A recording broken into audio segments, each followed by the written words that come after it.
চারটি সিটি কর্পোরেশনের সুযোগ ছিল এবং 1998 সাল থেকে 2025-এ 30 জুন পর্যন্ত কোটি টোটাল 12টি সিটি কর্পোরেশন এবং 21টি পৌরসভায় চলমান ছিল।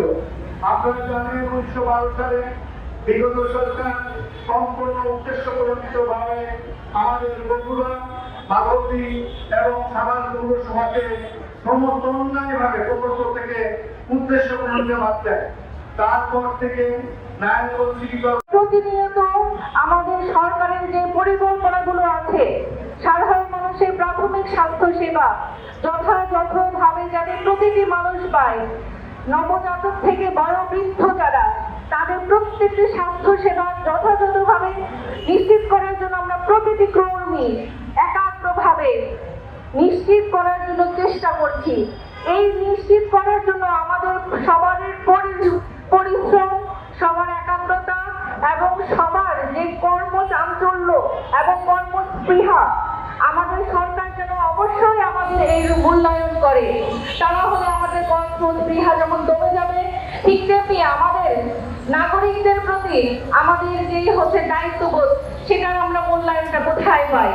আমরা চাই 98 সাল থেকে আমাদের যাত্রা শুরু করেছিলাম। 98 বছরের যে শিশু আজকে 28 বছরের যুবকে পরিণত হয়েছে, তার অনেক সাফল্য আছে। বাংলাদেশকে আমরা পোলিও মুক্ত করেছি, আমরা কোভিডের টিকা দিয়েছি, আমরা হামরুবেলার টিকা দিচ্ছি। আমরা আমাদের একটা বক্তব্যই পৌঁছাতে চাই, হেলথের যত সেক্টর আছে সব সেক্টরের হাত হয়ে আমরা আমাদের প্রধানমন্ত্রী তারেক রহমান স্যারের হাতকে আরো সুদৃঢ় করতে চাই।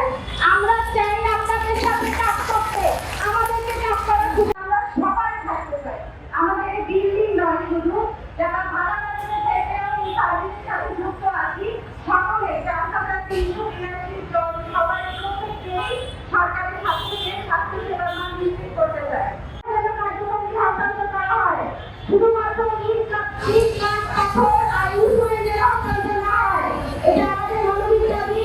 আমরা বিশ্বাস করি আমাদের নির্বাচিত সরকার অবশ্যই আমাদের দাবি মেনে নেবেন। ধন্যবাদ। ধৈর্য সহকারে রাস্তায় আছি। আগামী দিনে আমাদেরকে কঠোর করতে বাধ্য করবেন না। আমরা ঘরে থাকতে চাই, আমরা আমাদের ক্লিনিকে থাকতে চাই, আমাদেরকে রাস্তায় নামাবেন না। আমাদের এই প্রকল্পের সাথে